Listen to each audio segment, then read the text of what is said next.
Hey guys, how's it going? And welcome to another week of Force of Will news. So, once again, Melissa's not doing too well this week, so I take over for her again. Hope you guys don't mind. So we got a couple things to go over this week. First, as always, if you guys are looking for Force of Will singles or sealed product, or Caster Chronicles singles or sealed product, be sure to visit Happy Low Hug Factory in the description below. You can also, on there, pre-order the next set.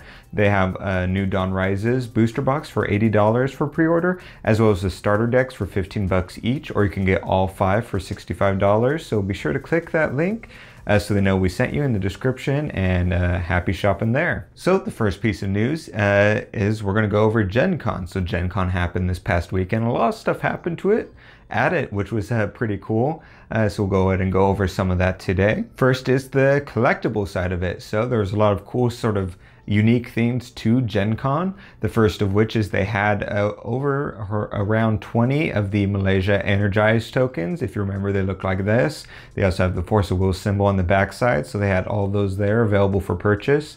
And they also had a cool thing where there was, of each Energized token that was there was a chance that you would pull one of the Uber versions. Each token had an Uber version of it, and there was only one in print available of it. A couple of them there ended up being 2 of due to some sort of mistake at some point, but on the whole it's just 1 of, which I thought that was a really cool idea, just having this Uber version of those coins. So that was pretty cool.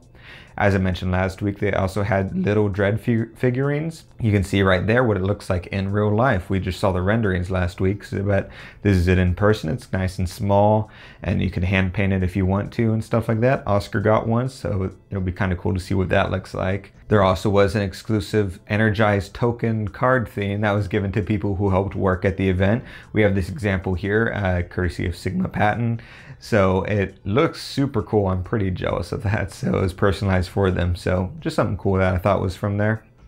They also, over the weekend throughout all of GenCon, Thursday through Sunday, spoiled a bunch of cards from Valhalla. They did 2 a day about.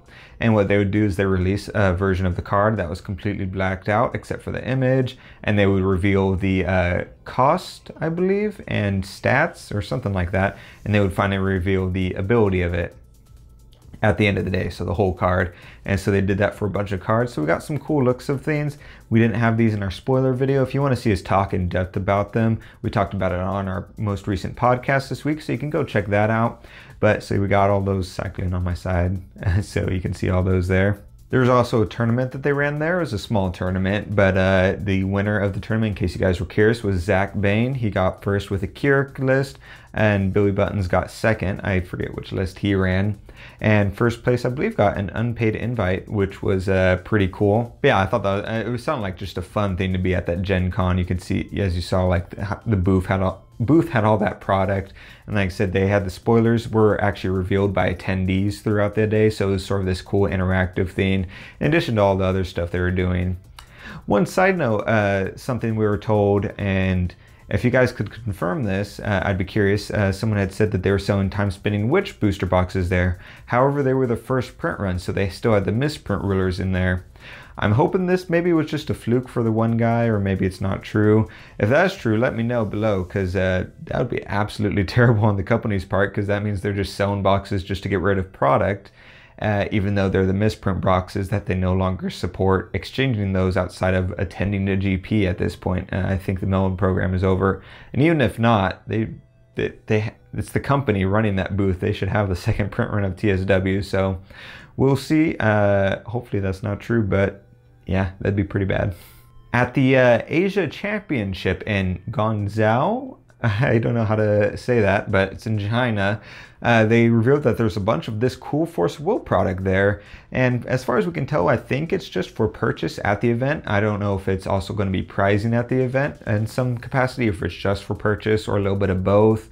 But yeah, you can guys kind of see it's really cool looking stuff that I really wish we could get. I assume it's going to work similar to what Caster Chronicles did a while back, where they had an event and they had a bunch of cool casters exclusive product at that event, and then it just wasn't available outside of I forget, it might have been in Japan, so I don't think out of Japan you're able to buy it. So it'll probably be the same thing here. If you're even able to buy it online, it would probably be only in that region.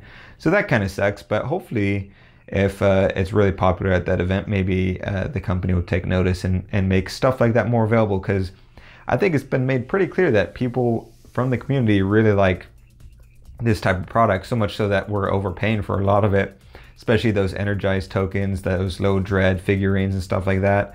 Is a lot that, for example, Oscar didn't attend Gen Con, but he still liked it enough to spend quite a lot of money on that. Imagine all the stuff we would get if we actually had a direct line of products. So hopefully this helps get that sort of momentum going at some point. In China, there was also a GP over the weekend. They're holding the results sort of secret until later this week, I believe. So next week we should have the results.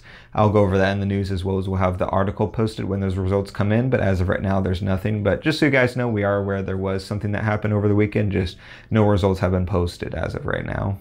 Also, as a side note, either this upcoming Tuesday or the following Tuesday for our podcast, we're going to be having Jeff Finnegan on, who is the global liaison for Force of Will, to sort of answer some questions, talk about New Valhalla, the cluster coming up, get some hype going for it, especially in the midst of spoiler season and stuff right now.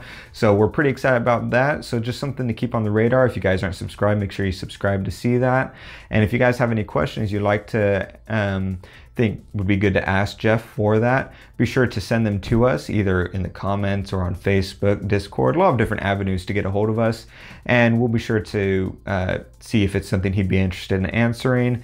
If not, it could be because we run out of time or it's just something he's not able to answer, but we oftentimes forget about things that we'd like to ask him, so it's good to get a refresher on what you guys, the community, are into and would like to have answered. Last bit of news is non-Force of Will news, and this regards a new trading card game that came out last Thursday, and it's Warhammer Age of Sigma Champions. So this is a new trading card game, and the reason I'm mentioning it is because it's pretty cool. We're really enjoying it, just sort of as a side game. And so we're thinking of doing a video a week, similar to what we're doing with Transformers, just on the weekends. So Transformers would probably be Saturday and this would be Sunday.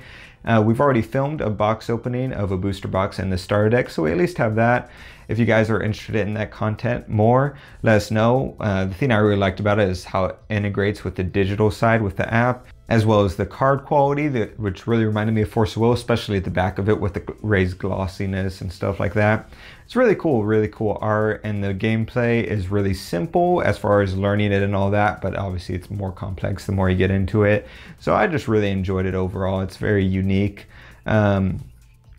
But if you guys are already playing that and you're aware of the app, here's some code cards you guys can scan, and just all you do is just scan that in the app, and it helps us out, and I assume you guys out. We don't know exactly how it works for when the digital version of the game releases later on. So just something to look forward to, and let us know your guys' thoughts if that's something you'd like to see.